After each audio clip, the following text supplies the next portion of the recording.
Thank you. Welcome, everybody. Penultimate evening. We're looking at a covenanted society, just politics, economics, relationships, and ecology. In a moment, I will be quoting an early quote from former Chief Rabbi Jonathan Sacks, and you may have picked up the news that sadly Jonathan Sacks died in the last few days. He was diagnosed with cancer a month ago, and after a month, he has died in London, aged only 72. That is something of sadness indeed. Jonathan Sacks, I think, was the best theological, philosophical mind in Britain, I think, today. And not only did he make a huge contribution towards interreligious dialogue and interreligious understanding, I think he also contributed immensely to the Jewish community itself and to learning, and particularly a tribute has been paid to his encouragement of learning amongst young people.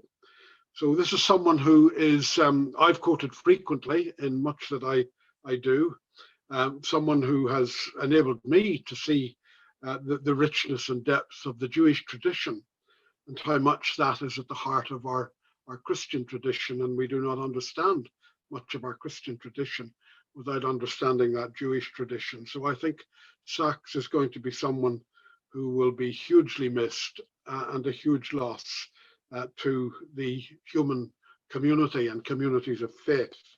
So we pay that tribute to him and remember him with gratitude.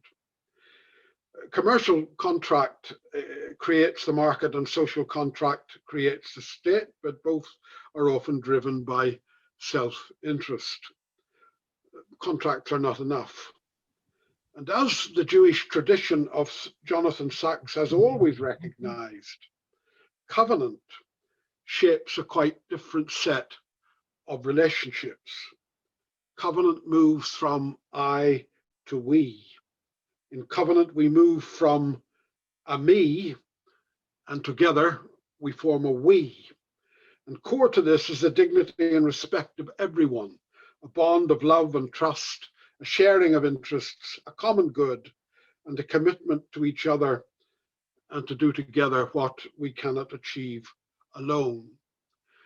And so Jonathan Sacks in his book on morality has put it this way: unlike contracts which are entered in for the sake of advantage, covenants are moral commitments sustained by loyalty and fidelity, even when they call for sacrifice.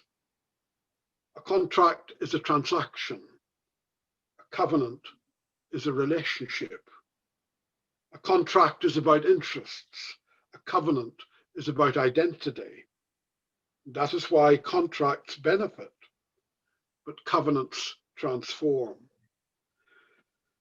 And Sacks is drawing on the core vision and great idea at the heart of his Jewish tradition. Covenant is the key theme of the Hebrew Bible, a very radical vision for organizing society and shaping community life together.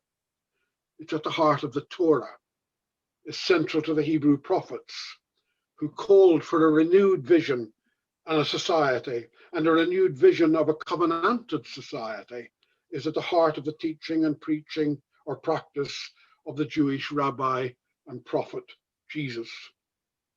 Covenant is central to the Hebrew Bible and Christian Testament, and the new covenant of Jeremiah and Jesus is covenant vision renewed for a new time and for a contemporary situation.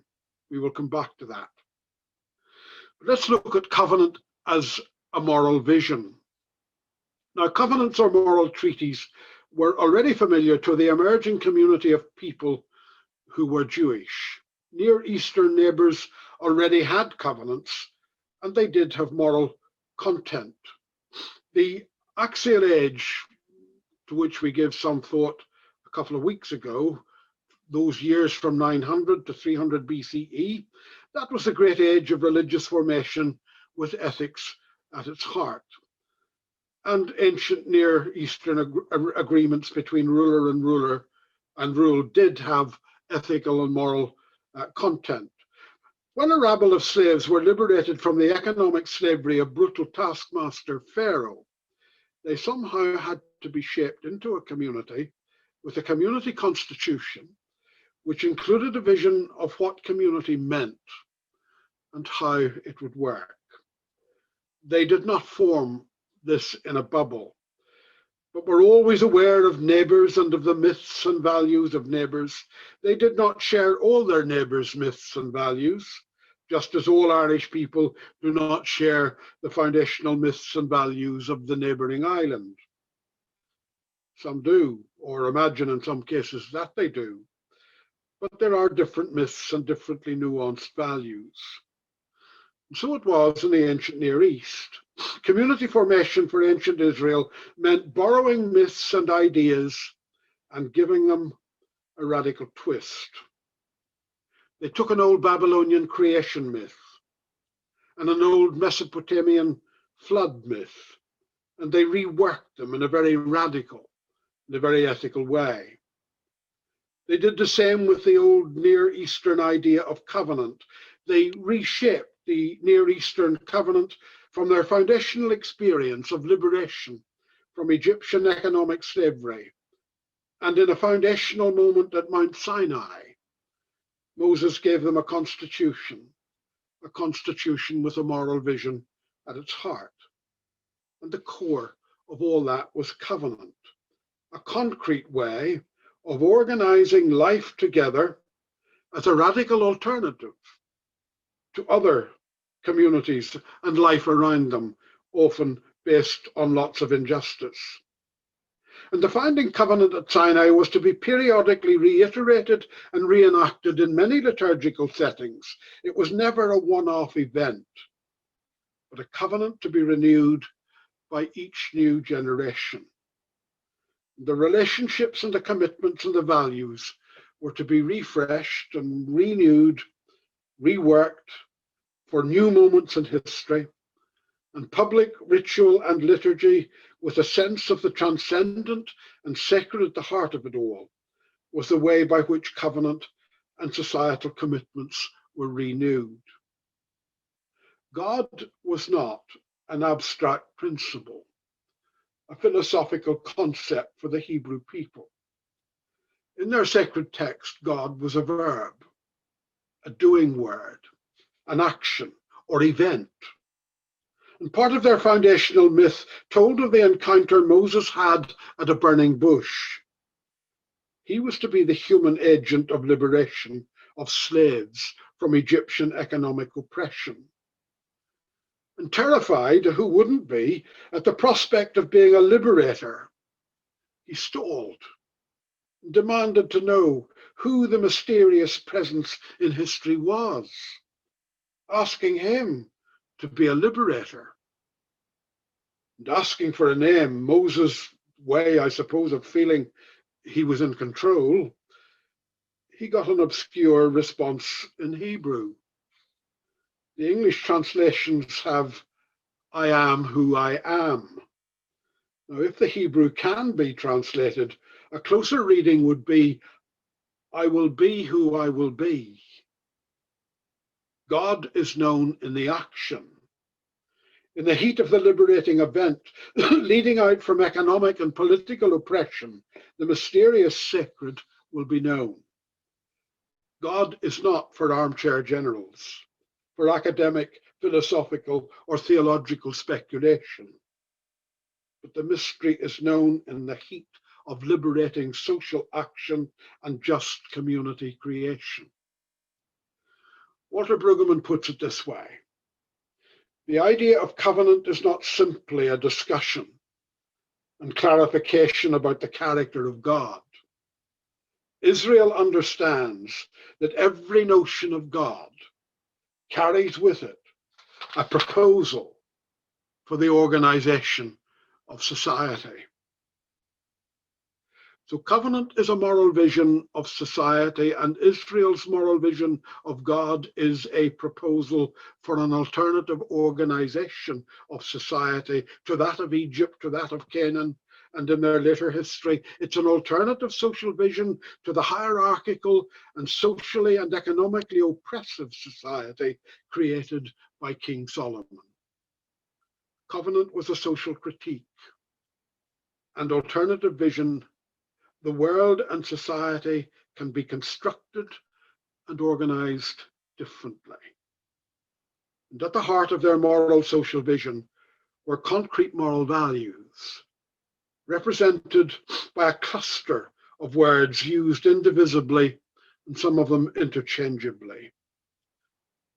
Key was social justice, righteousness or right relations based on justice,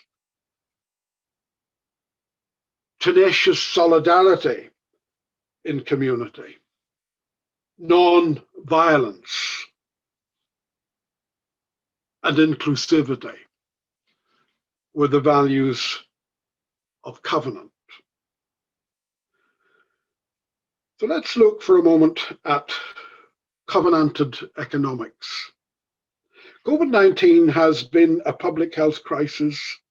It has also produced an economic crisis, and governments are finding themselves torn between the two, public health or economics.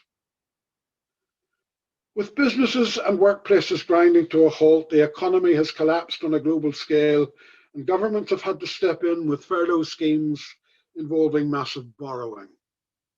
Recession is going to be, and already is, worse than the financial crisis of 2008, from which those responsible seem to have learnt little or nothing. Now the economic fallout from COVID-19 will take years for economies to recover. Recover, perhaps, is not the primary goal. It is a much greater challenge to change our economic systems, to shape a quite different vision of social life and social practice. And as we struggle to enter tomorrow, we cannot surely return to yesterday's economic practice. Muhammad Yunus is a Bangladeshi and Nobel Peace Prize economist. He writes in his book, A World of Three Zeros. Over the past decade, we have seen our world lurch from one crisis to another. Financial disasters, famines, energy shortages, environmental catastrophes, military conflicts, floods of refugees, rising political instability. Populist leaders are calling for walls to be built between countries. They are calling for nations to suddenly abandon international unions built over decades of dedicated diplomacy and high hopes for shared peace and prosperity. This is the time to bring the world together, to face this series of crises in a well-planned, well-managed way, to seize the moment as our best opportunity to design and put in place a new economic and financial architecture so that these types of crises will never occur again. Long-standing global problems will be addressed decisively, and the incoherence and deficiencies of the current economic and social order will finally be repaired. Now, Yunus wrote this in 2018, before the COVID-19 crisis. Perhaps there is even more need now to address the incoherence and deficiencies of the economic and social order and transform our economic and social practices. Life after COVID-19 is the time to bring the world together in a global response, to seize the global moment to transform and put in place a new economic and financial architecture. COVID-19 has not only demolished exceptionalism, it has demolished the fiction of national, and certainly absolute national sovereignty. Together, the world is suffering from the virus and its devastation of the global economy. And together, the world needs to shape a new household economy. And covenanted economics is neighbour-centred and morally shaped. Covenant is a moral vision of economic and social practice. And the core dimension of covenant in Hebrew Bible and Christian Testament has perhaps been woefully neglected. Here is Brueggemann again. It is particularly the tradition of Deuteronomy, in which Israel applies the notion of covenant to social relations as a warrant for justice. Deuteronomy 12 to 25 are the core focus on a radical social vision. And at the heart of this social vision is economics. And the concrete moral values of covenanted economics may still provide some kind of framework for contemporary social practice. There are to be no images and idols in Deuteronomy, no stand-in gods of monopolies of land, wealth, and goods. Then as now, it is the elite who hold such monopolies. There is a persistent option in Deuteronomy for the poor. Deuteronomy is forever holding forth on the plight of the widows and the orphans and the strangers, never allowing the community, especially the elite community, to forget the plight of the most vulnerable. These are the people on the margins and at the bottom of the economic pile who are structurally, legally, and economically disinherited and dispossessed. Deuteronomy also repeatedly calls for a special care that will maintain the dignity and the value and respect for those who are abused, enslaved in any way, the exploited workers, those in debt because of an economy of extraction, and those suffering from the injustices of a criminal justice system. And they are usually always the poor.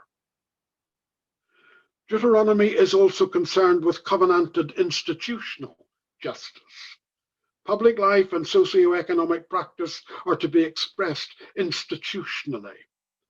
It calls for just governance, just courts and cities and communities, structured in such a neighbourly and just way that people are treated fairly. They can live in security and share a common good. Brueggemann again. Here the covenantal tradition is at its most imaginative because it believed that public power can and should be administered in just ways. So Deuteronomy is a book of covenanted economics, calling for an economic and financial architecture that embraces the poor and the marginalized, is neighbourly, inclusive, and rooted in social and distributive justice. We will need to redesign the global economic system if we want to redesign the world. I want to stop there and invite you to go into the rooms which Loretta will allocate. And the question will be at the bottom of your screen. Covenant is a moral vision of alternative society in which neighbourliness, social justice, and just economics are key. And I'll invite you to reflect on the challenge of this vision. So enjoy. 20 minutes, I think.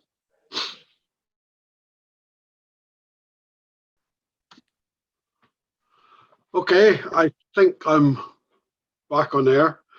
Well, I'm not sure what you made of covenant as a moral vision of alternative society in which neighbourliness, social justice, and just economics are key. Where did some of the reflections take you on the challenge of that particular vision of things. Anybody want to kick off?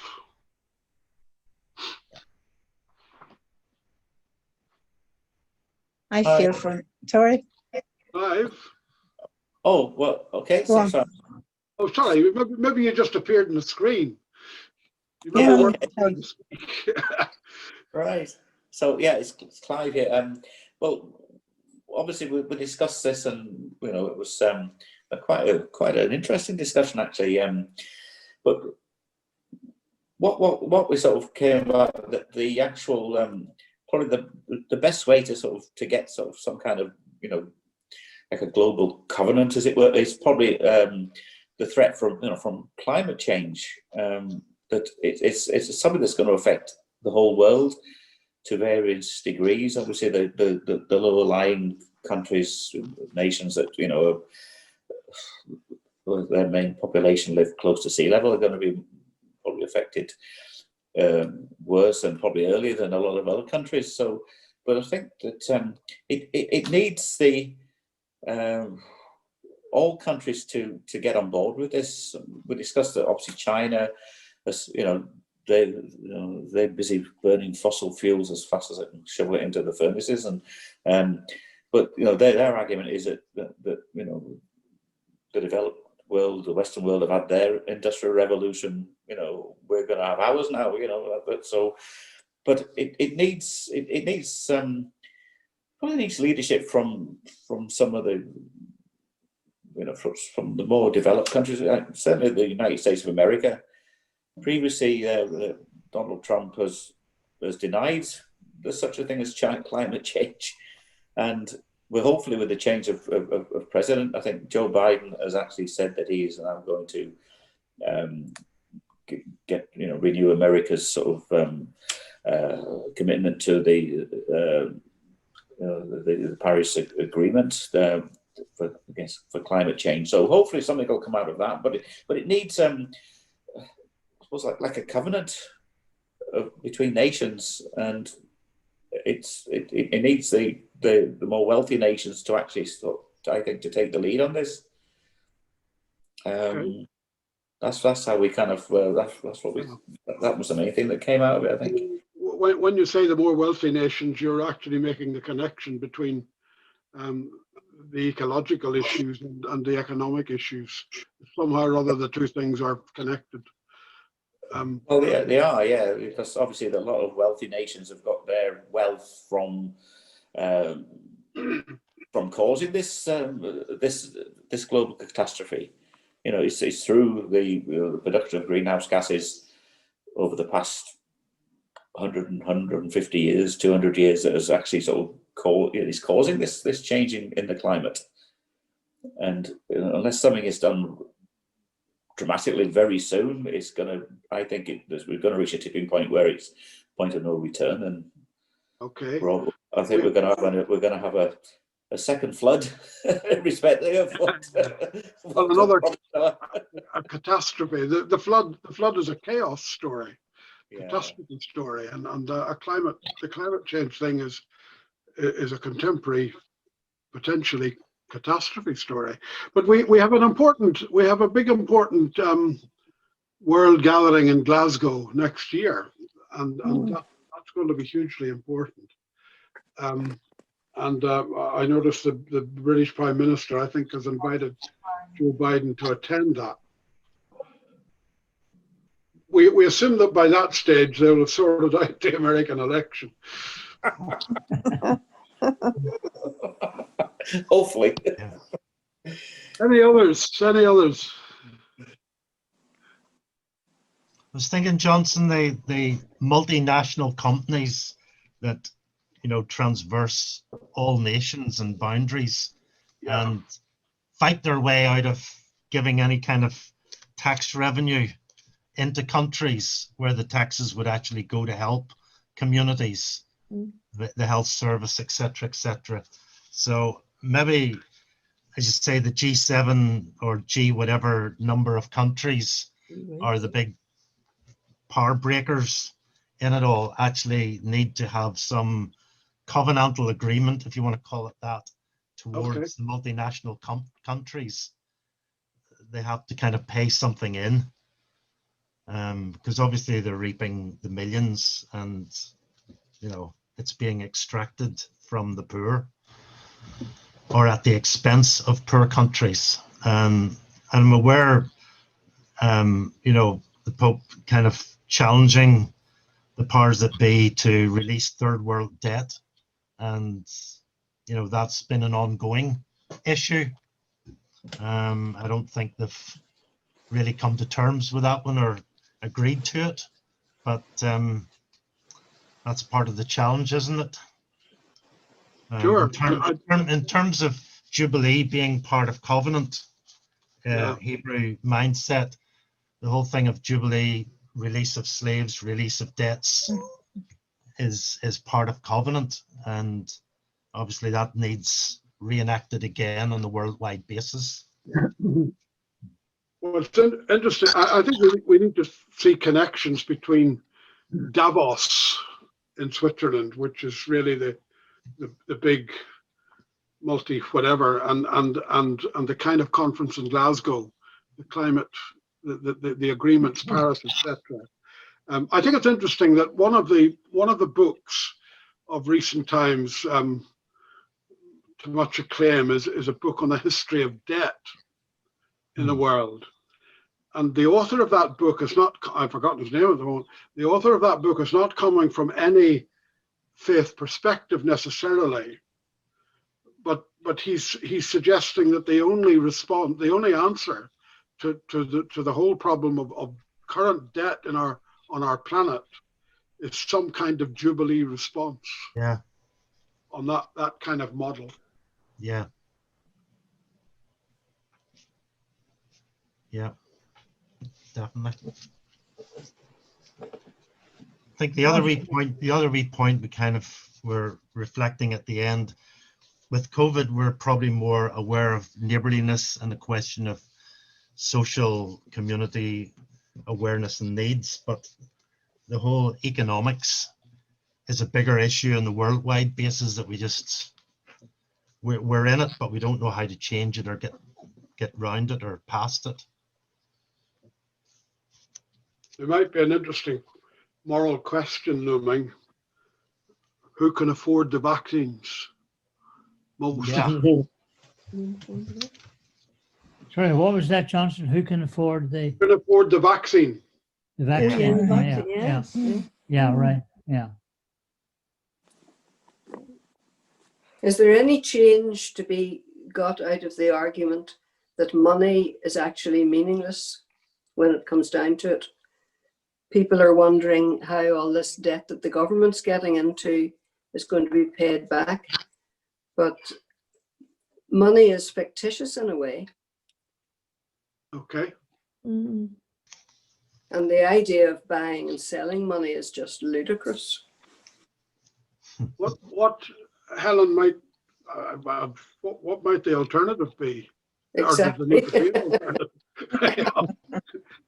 Well, it's not so much that money itself is the problem as the fact that so much of the world leadership and the wealthiest people look upon it as an end in itself, whereas it was designed in the first place to be a means to an end. It was what it could buy. It was a sort of a quick way of exchanging things, but it's got totally away from that.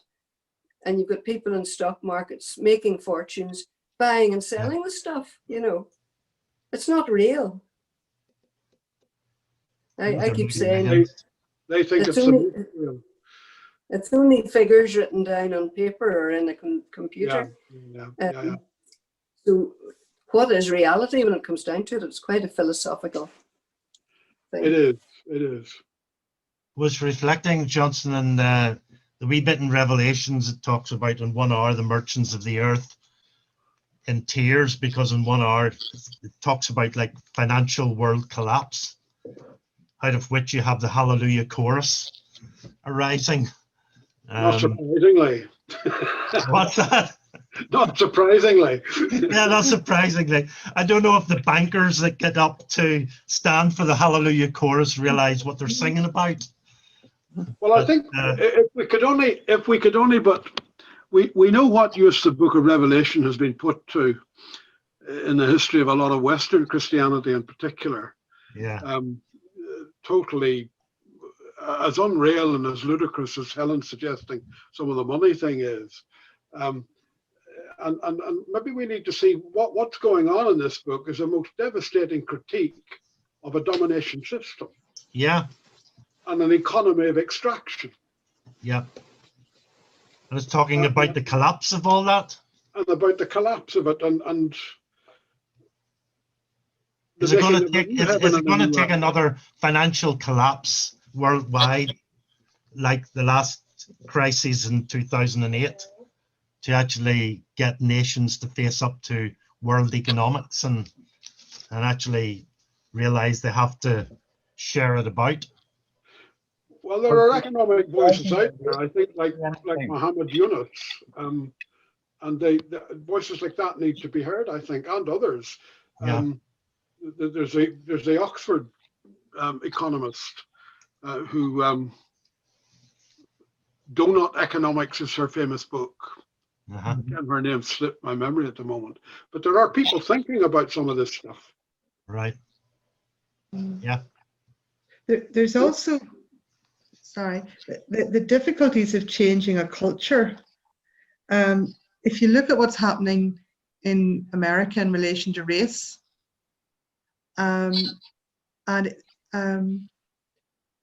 people had thought that the issue had been dealt with, but it runs so deep in the culture that it has surfaced again in a very negative and violent way, and it didn't actually take an awful lot to tap into that.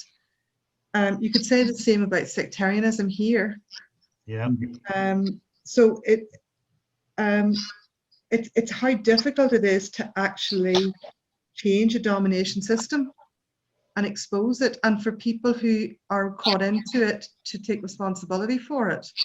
And economics is capitalism is a domination system. Yeah. So it's facing up to those realities, and the notion of debt that runs deeper than just economic debt. But us taking responsibility for the debts that we have created for other people.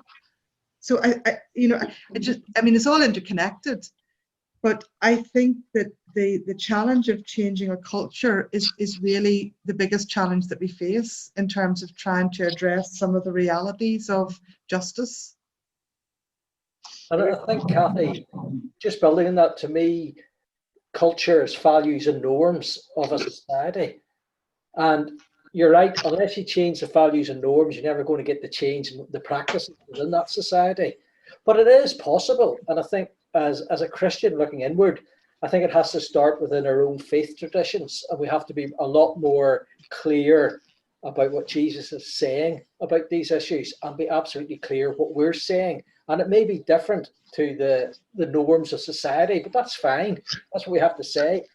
But in terms of changing the system, that is possible. I'll just give you a few examples. I had a thing in to lobby my MP to do with prostate cancer, and another one to lobby about migration. And I used that website and I got a reply to say, yes, I will raise this and I will sign it and I'll do that. Equally, from having worked in business, a lot of these big companies in the capitalist system they profit from government contracts.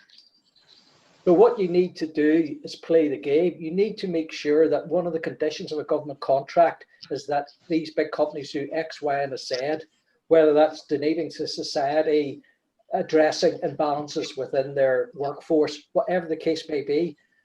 But you've got to play that. But before you can play the system, you've got to get the mindset that says these values and norms are important enough to me to make that challenge through the system and change it from within. Because I agree with you, it's too big if you try and change it from without. Mm-hmm. Mm-hmm. Okay. Well, look, excellent discussion and lots of issues and questions there, and we were struggling for answers, but that's the nature of trying to wrestle with public theology issues. It's gone 8 o'clock at the moment, and maybe we should take 10 minutes break and come back at 10 past, and we'll move on to another little focus and then back into our group discussion again. So coffee, tea, or whatever for the next 10 minutes. Keep going. Okay, thank you. Okay, we've gone 10 past and need to get back again and have a look at. I wanted to look for a moment at covenanted ecology, and I've just read a kind of news brief that Joe Biden has had a conversation this evening with the Taoiseach, and has not only affirmed his commitment to the Good Friday Agreement, but he's also said that as soon as he's inaugurated, he will immediately sign the Paris Peace Accord on ecology. So there are hopeful signs maybe.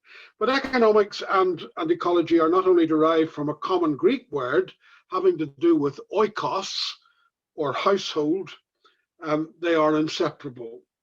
And the economic and ecological realities are profoundly connected. They each have to do with household order, how we order life together in our common home, the earth. And economic practice and ecological destruction belong together, just as ecological mending and just economic systems belong together. Back in May, an editorial in the Guardian newspaper made the connection in a very startling kind of way. And I'll quote from that editorial. The coronavirus pandemic and the environmental crisis share the same roots. Human success as a species in arrogating global resources for themselves and the consequent ecological disturbance. This is increasing viral exchanges, first from animal to human, then from human to human, on a pandemic scale. Our environmental footprint is too large for the planet, leading to accelerated species extinctions and atmospheric chaos. Both the COVID-19 and climate catastrophes are not misfortunes that befell us. They are part of a pattern of decisions that we humans are taking. We need to make different choices. Well, ecology reminds us that everything is interrelated and interdependent, and we live in such a system which makes compartmentalized and dualistic thinking impossible. And when we fall into that, it also becomes destructive. We humans are not outside the ecological system or above nature. And the coronavirus is not from beyond nature, but part of it, and not unrelated to our economic systems and practices and our interrelated interactive ecosystem. We are pulled up again to realize that our environmental footprint is too large for the planet, and that we have been creating environmental disturbance.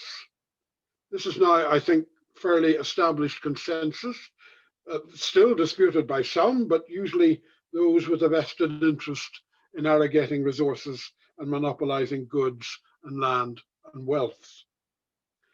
Lockdown reduced carbon emissions. The starscape became visible again at night in our cities, and the fish returned to the Venice canals. If we can redesign the economic systems, we can and probably will redesign the world, even enter into a new relationship with the earth and shape a planetary common good. Covenanted ecology is a real possibility. Nature and the community of life is neighbour. And love of neighbour is not only having a more caring and just relationship with all our human neighbours, it is being caring and just neighbour with all forms of life on a living earth. In the prologue to the Hebrew Bible, Genesis 1-11, the Hebrews borrowed myths from their Near Eastern neighbours. They reworked them, as we've already said, and gave them a radical ethical twist. And one such myth was the flood myth from Mesopotamia, which is now Genesis 6 to 9, to chaos story, brought about by human violence. Violence to one another and to the earth produces chaos. As the flood or chaos subsides, God makes a covenant. And the prologue, like all good prologues, is highlighting the key themes that will follow and be developed more fully as the narrative builds. And the covenant is not just with the human community, but with the whole community of life. Covenant is with all life forms, animals, plants, trees, animate and inanimate nature. God's covenant of non-violence, of care, compassion, justice, and peace is with the earth and the entire community of life. Now, this is no anthropocentric covenant, no human-centered covenant, but a biocentric covenant, life-centered. It does not give humans the right, still less divine right, to arrogate the earth and its resources to themselves. Covenant is broken when that happens. And covenant is demolished when elites monopolize goods and land and wealth. And the moral insight of the ancient Hebrews was that we are all in the common good and well-being of the planet together. We are one household of life. Nature and humans as nature are all in it together, partners, mutually interrelated and interdependent. There is no future for humans apart from the future of the planet, and no future for the planet apart from the human future. There is one indivisible future. This is covenanted ecology. And after COVID-19, we need to reimagine ourselves as partners with nature, good neighbors together, as well as redesign the economic systems as just and eco-friendly. I want to end this section by looking for a moment at a new covenant. In the 6th century BCE, Jeremiah gave voice to a new covenant. It was not new in that it replaced the old covenant, but it was a new expression of covenant for a new time and in a new context. Jeremiah's moral theology is that of Deuteronomy. It is covenant theology. And the key word in Deuteronomy is the word today. Visions, thoughts, and insights are to be made real in the today. Yesterday's truth is past its sell-by date. It must be reworked for a new time and a new situation. There is only truth, or there is only good news today. And standing in the tradition of today, Jeremiah is spelling out covenant for his own time. And when the Christian Testament spoke of Jesus and a new covenant, it was not saying that his covenant superseded the old covenant in the Jewish tradition. Christianity, for almost 2,000 years, did say this and distorted its reading of the Hebrew Bible, destroyed relationships with the Jewish people, and distorted its understanding of Jesus himself. And only after centuries of persecuting the Jewish people, and only after the Holocaust, and in the second half of the 20th century, did Christians realize their terrible error and begin to put things right theologically and heal relationships with the Jewish people. And that is still a work in progress. Jesus the Jew was speaking and living new covenant, as was Jeremiah. He was reworking, re-expressing covenant in a new first century context and for a new time. As the Beatitudes and the Sermon on the Mount show, the values of the Deuteronomistic covenant, filtered through the prophets of the exile, still mattered to Jesus. And he gave them new meaning, a new interpretation and practical expression for his first century Roman dominated world. Supersessionism is a foreign Christian heresy imposed on the Jewish tradition and writings. Like Paul articulated the New Covenant vision and did so in his Corinthian correspondence. He invoked New Covenant in relation to the practice of Eucharist, or the Lord's Supper, in Corinth. He quoted the already existing tradition of Jesus saying, "This cup is the new covenant in my blood. Do this as often as you drink it, in remembrance of me." Now, Paul identified the problem that he was dealing with in Corinth. One of the problems he was dealing with in Corinth was practice of the Eucharist, and it was a socio-economic problem. The elite were monopolizing the goods and the power and excluding the poor from the community meal. The house churches in Corinth were as socially stratified as was the city. They mirrored the socio-economic monopolization and exclusion characteristic of this Roman city and indeed the imperial power itself. A covenanted society is meant to be a radical alternative, and the faith community in Corinth was not. And nowhere was a covenantal ethical disconnect more obvious than when the community met for Eucharist. And the greatest disconnect in the Christian Testament regarding Eucharist was not over a doctrine of real presence or how bread and wine become the body and blood of Christ. The real problem were the socio-economic divisions, the exclusion, and the injustice. Now, it may be that our Protestant Catholic divisions over Eucharist and the long-standing inability to share Eucharist together, that it is a glaring example of ethical disconnect when we come to the Eucharist. It is not only the scandal of keeping apart, even believing that we need to share the pain of being apart. There is an even greater obscenity. And it is our inability to realize the materiality of the Eucharist, which we have lost through an over-spiritualization of the sacrament. It was also the problem in Corinth.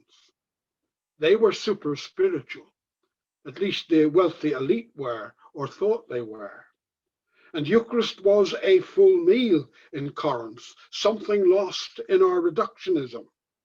And the central elements were, and are, bread and wine, the material stuff of the earth and of life.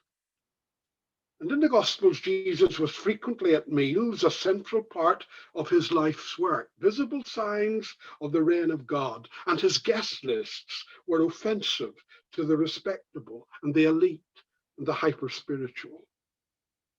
He excluded no one, but had the vulnerable and the marginalized and enemies all at table to eat and to share food and drink. And the ethical disconnect is in our practice of exclusion, but also our theological arguments over the nature of bread and wine, when a majority of people on the planet do not have enough bread and nothing clean to drink. As in Corinth, the socio-economically deprived, those without food and water are excluded, forgotten, invisible to our spirituality. Can we truly celebrate Eucharist in a world of socio-economic inequality and where there is a real lack of sharing food? Perhaps it is less the cup of the new covenant and more the empty cup of the broken covenant. Or as Paul said to the Corinthians, for all who eat and drink without discerning the body.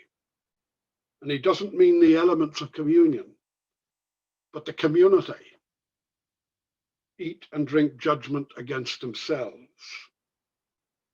So participating in the new covenant is to live in our time as a covenanted society of neighbourly and just social practice. And after COVID-19, we have choices to make on a local scale and on a global scale.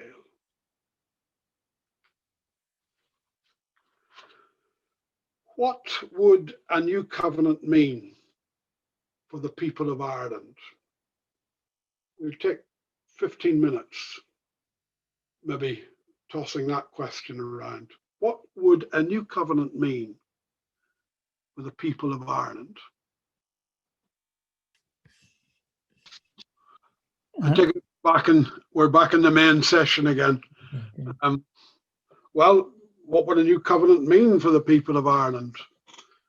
How far did that discussion go? Or any questions relating to some of the reflection we had around a new covenant?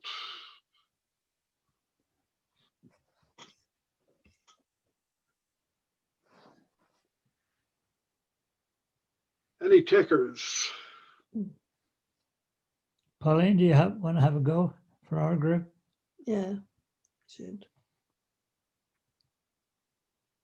I can't believe that Pauline. groups spent 15 minutes in silence. Yeah.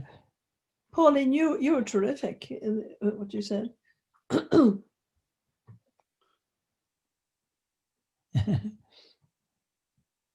Any comment at all? It doesn't matter what it is.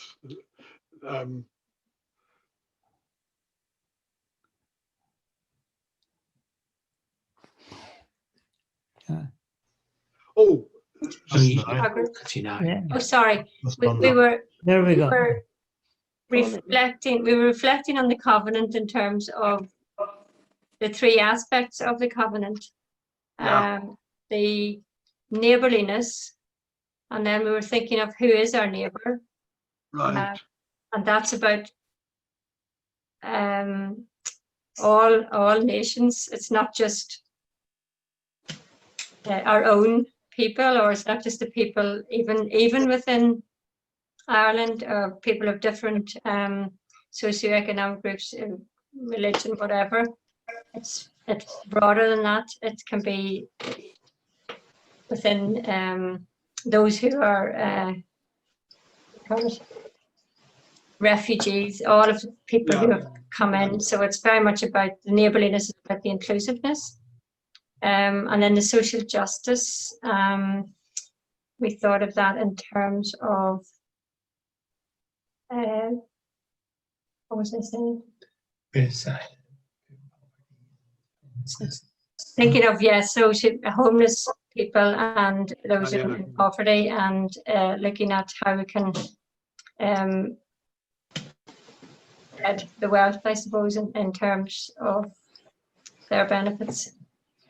And the just economics was very much about how can there be a better spread, and thinking about how we can spread the economics to be inclusive.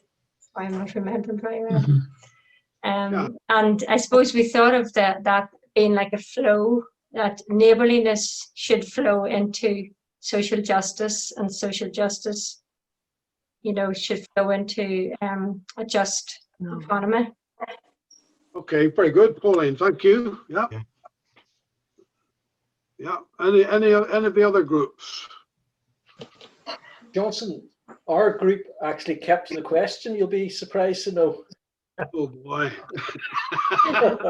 No, but so just a couple of bullet points I wrote down, listening to the rest of the group discussing this. No violence, Stephen. Sorry? No violence. Bullet points. Well, actually, what we were actually saying is a starting point might be marking the establishment of the Northern Ireland state, not celebrating, but marking it, and then reflecting on what could have been. And leading on from that, we were saying that both the North of Ireland and the Republic of Ireland would both need to change in light of that. Obviously, working economically together for the good of all, respecting each other's traditions, and admit that we need to get rid of this "we're superior, they're inferior" sort of mentality, which has grown up in the island. And then the basis for this would be things like COVID-19 lockdown, that feeling of the common good. And if we could take that from that very personal, social level and bring it into that political sphere, so we're working together for the common good. But I guess we were looking for somewhere to hook this, a starting point. Yeah. And as ironic as it may sound, the marking of the establishment of Northern Ireland state and questioning what could have been over the past 100 years rather than what has been might be a starting point for the new covenant. Okay. Yeah, that's an interesting approach to a centenary. Yeah. To ask what could have been. Do you think some people might hear that as a judgment behind the question? As a which, Johnson? As a kind of judgment, what could have been is really another way of maybe saying, some people might hear it this way, another way of maybe saying, well, what wasn't? Never really thought about that from that perspective, no. But maybe what we're saying here is that it seems to me that some of the other events in the centenary years, in the last number of years, have generally speaking been marked and in a way interrogated, critically looked at. And I think I would hope that the centenary, both of the Northern Ireland state and the centenary the following year of the Republic of Ireland, will be marked and maybe interrogated and looked at critically and honestly. That will mean recognizing good things. It will mean recognizing the things that were wrong. Yeah.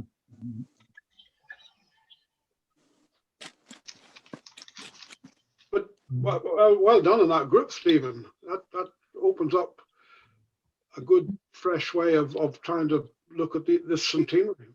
Yeah, thank you. I think in our group we looked at what would it mean to have a united Ireland, but how would you relate that then to the unity of the churches and the Eucharist? What would that? It's like two separate questions almost, because you could have faith groups coming together, but it wouldn't necessarily mean you were united. Or you could have a united Ireland, but not united within the churches. I don't know. It was just a difficult question. It's maybe interesting, Marcella, that the address we heard 2 weeks ago from the Taoiseach was the language of a shared island. And that struck me. Well, I think he did make it very clear that he was not hooking that kind of thing to the constitutional question, that he was not hooking that up with politics of the situation, but in one sense, but it was within the framework of the Good Friday Agreement, and it was particularly within the framework of consensus and consent. But it was a different language. It was a shared island. And I think taking up living in London, I wouldn't have heard that. He was the one who spoke about an agreed Ireland, a shared Ireland. And that I think is a very strong point. I was very happy to hear him take up that point. And because that's the way forward. And shared. That was Micheál Martin, David, yeah. Sorry? No, you're talking about what you heard Micheál Martin say.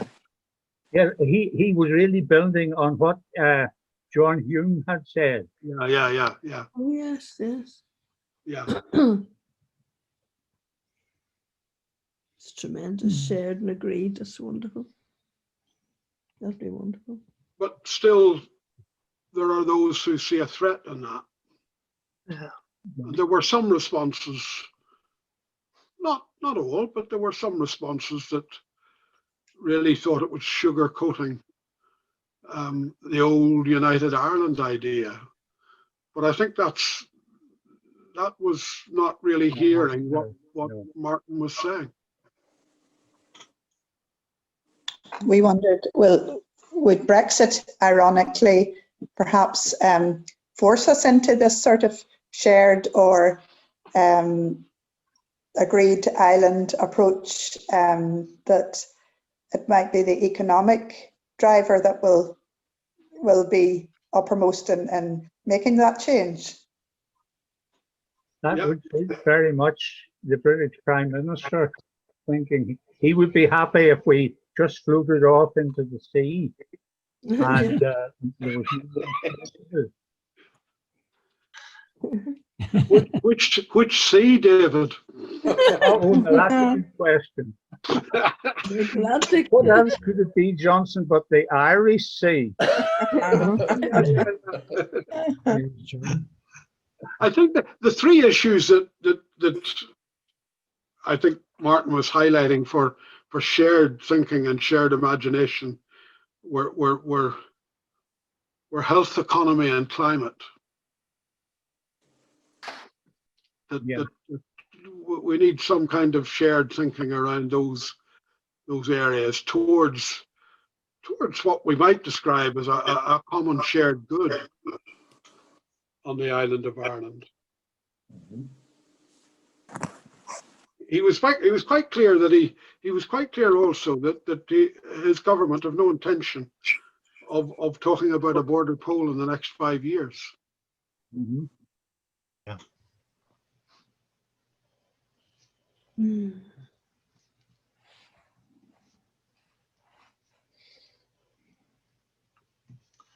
Yeah. We share the weather on the island. It's going to rain over the whole island tomorrow. That doesn't stop at Dundalk. We wish. And nor does the virus. Nor does the virus, quite, Grace. Yeah, absolutely. Good. And maybe COVID and Brexit are pushing us all to think outside the box, think and imagine differently. But what would I think it's very interesting that 2 years ago when Pope Francis came to Ireland and there was a state reception in the Mansion House in Dublin, the then Taoiseach Leo Varadkar actually used the language of the need. He wasn't necessarily talking about the whole island at the time, but he was talking about the need for a new covenant. He didn't spell out what he thought that meant, but I found his use of the language, the remarkable speech that he made when he left the Pope in no doubt that there were problems that both the state in the south and the church had messed up on. Oh. And that there needs to be some kind of new relationships. And he used the language of new covenant.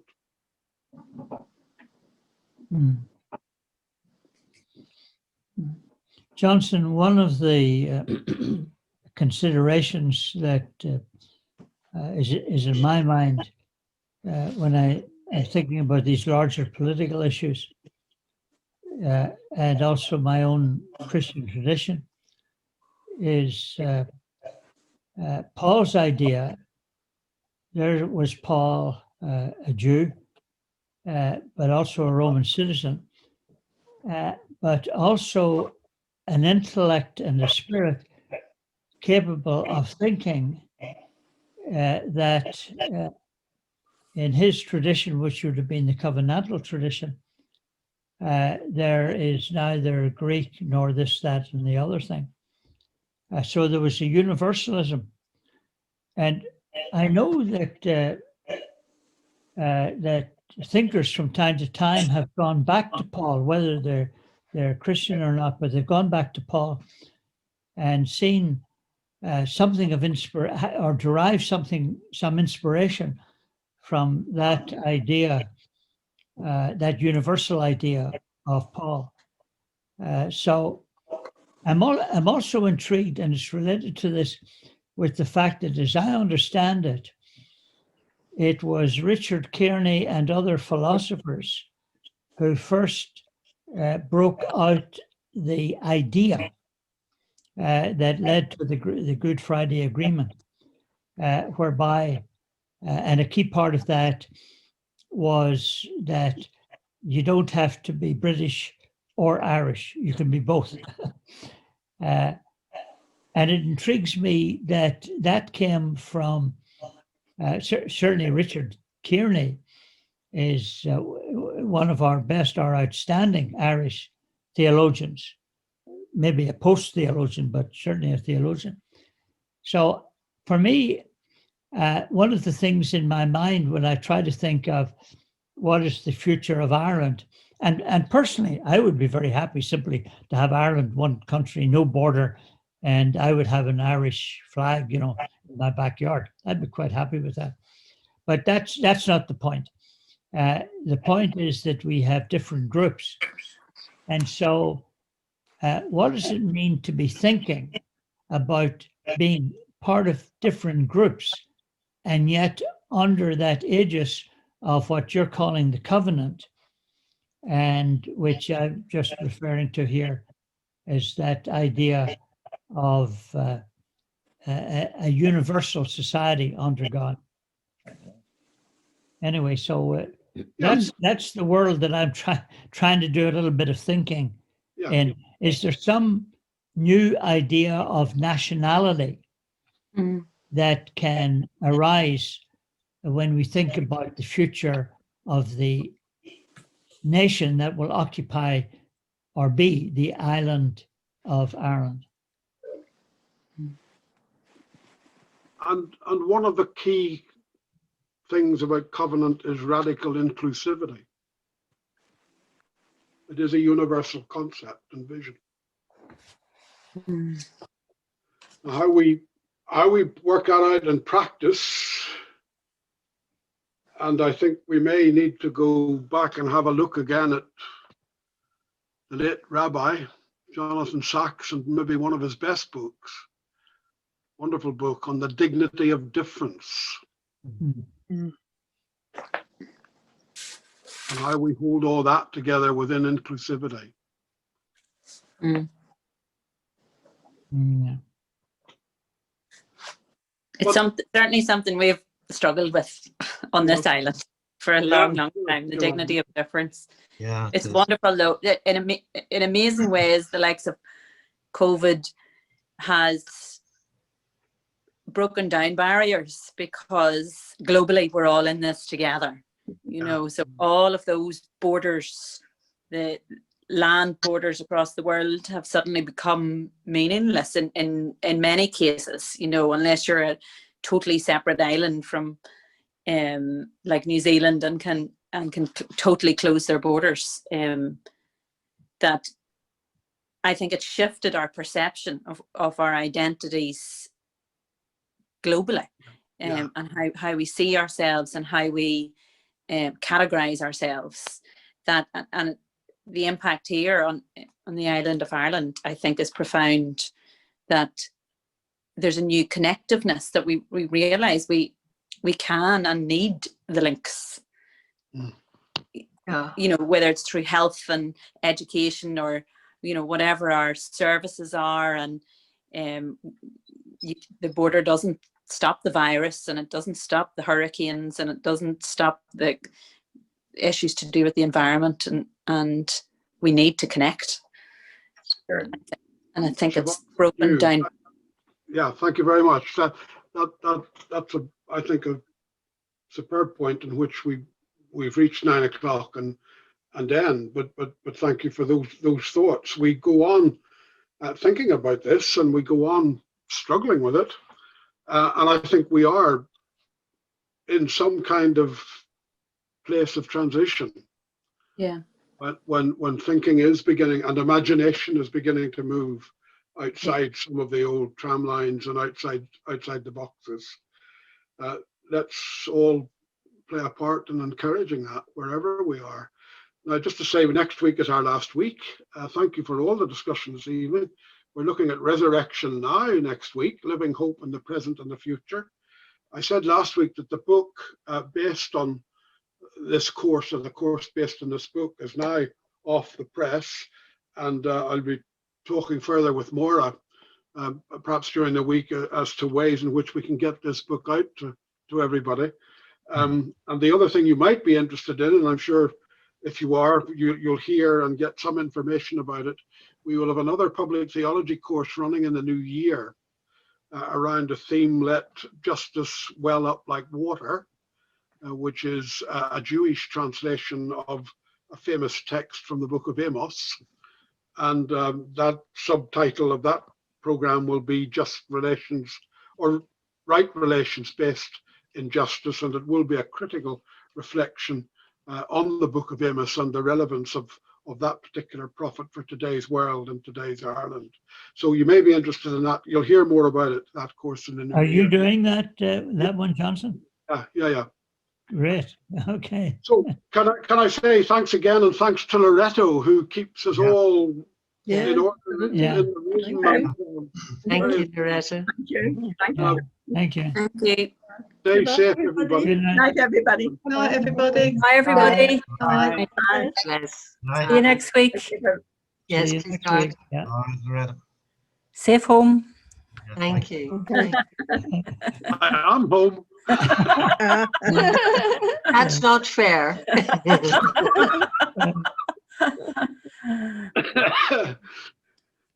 Good night. Good Good night. night, Loretta.